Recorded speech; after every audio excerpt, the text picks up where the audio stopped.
Nigeria, Africa's most populous nation, home to 150 million people, a quarter of the entire continent's citizens.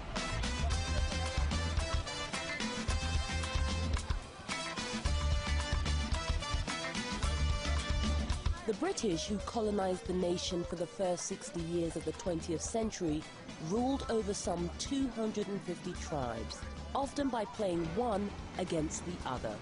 So when independence was gained in October 1960, tribalism was a powerful force.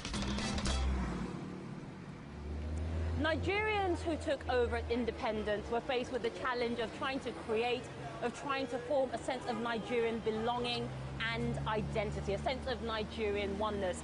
It was an extremely exciting time for them, but it was also a colossal challenge because at that time most people could only relate to their ethnic origins or their ethnic groupings. And these divisions have remained within Nigerian society, intermittently causing outbreaks of deadly violence. Despite Nigeria's enormous oil reserves, its population is overwhelmingly poor, collective victims of rampant corruption. But at 50, and with an election just around the corner, can this country finally fulfill its potential and become Africa's biggest success story?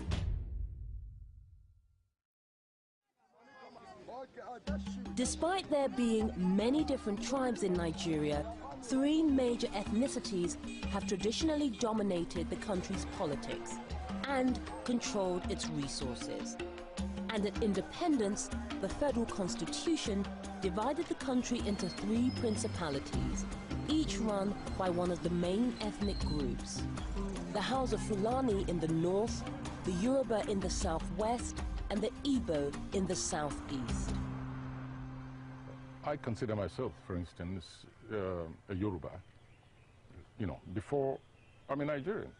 That's my immediate, instant identity. And I think you'll find that most intellectuals, you know, will say exactly the same, and politicians also. However, here we are together, brought together by the British, operating the same constitution, a new identity, which, you know, sort of supervenes the various ethnic nationalities, is born. But ethnic divisions have never gone away. And as the various groups vied for supremacy in Nigeria's immediate post-colonial period, the military intervened, just as they had done in other African nations. We came at a time when the whole Africa, the whole third world, were also changing to another phenomenon, and that is military. In 1952, there was a military coup in Egypt, for example. In the 50s, then it came to Ghana, and so on. So we came within that environment when the military was the in thing.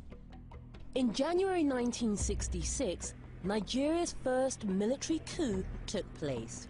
It was cautiously welcomed by a population who hoped it would bring equality among the major ethnic groups. But such hopes were quickly dashed when it became clear that the majority of the coup leaders were of Igbo descent and the casualties mostly Hausa. There was this feeling that the coup was ethnically imbalanced. One side of the country spared, another side of the country had the greater casualty in this, and immediately then there was agitation for more, I quote unquote, revenge. So there were reprisals in the north and in certain parts of the south, and it was first wave of reprisals, and the second wave, or even third wave, was even more brutal than anything. 30,000 Igbo were killed in fighting with Hausas, and around 1 million Igbo were internally displaced. People were just butchered. It's nothing less than an act of genocide. Nigeria was soon embroiled in a bloody civil war. On May 30th, 1967, Igbo leader Colonel Emeka Ojukwu unilaterally declared the independent Republic of Biafra in the southeast of the country. The oil-rich region of the Niger Delta was within its boundaries. But Nigeria's other ethnic groups would not let this region go without a fight.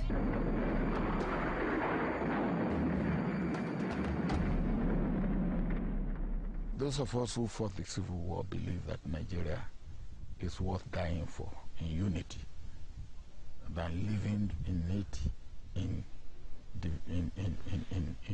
division and destruction.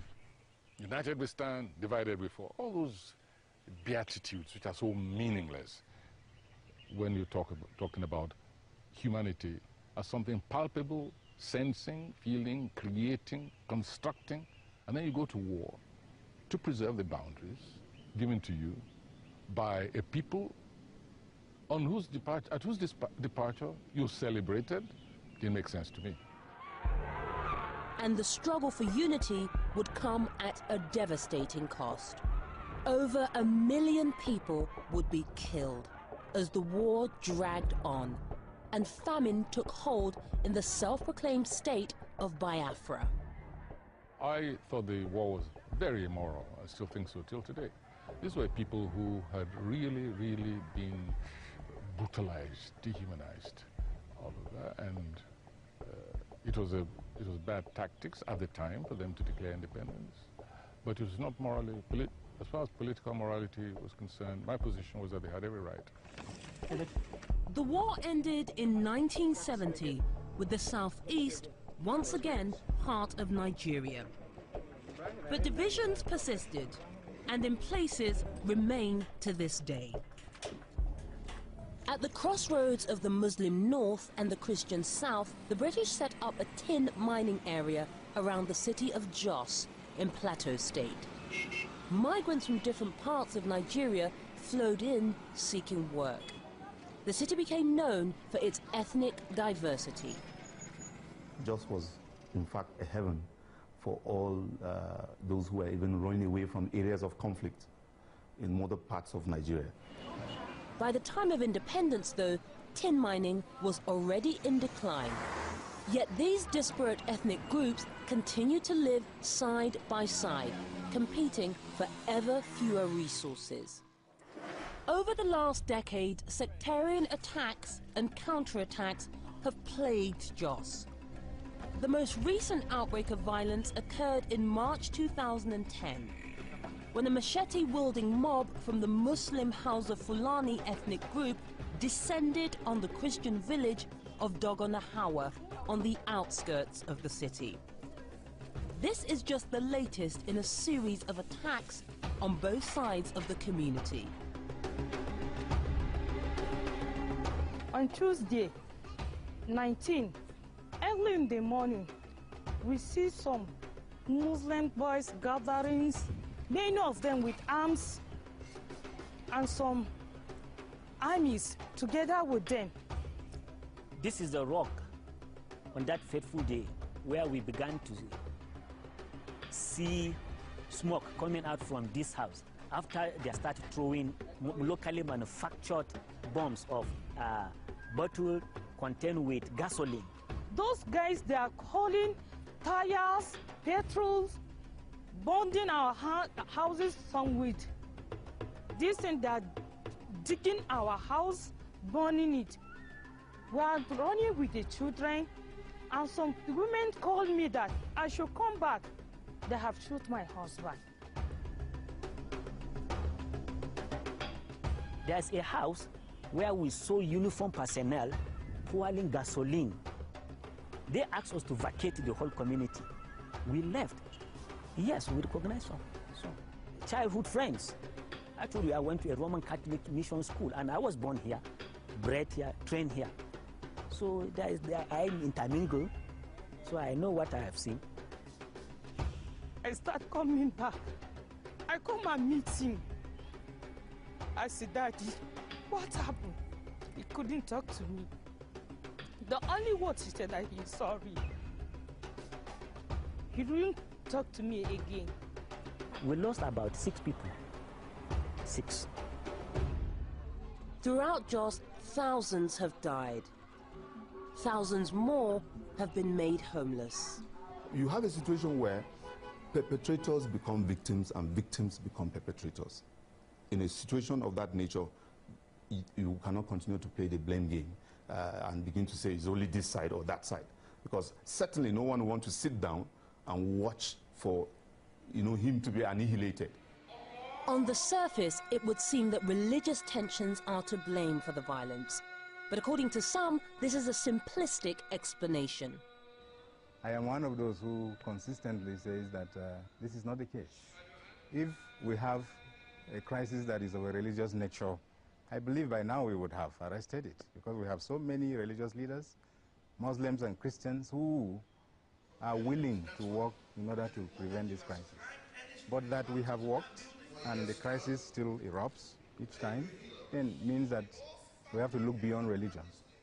When you look in the wrong direction and religion is blamed for everything, I say it is like escaping the reality. The reality is far more complex. Since independence, Nigeria has grown from 3 provinces to 36 states, with the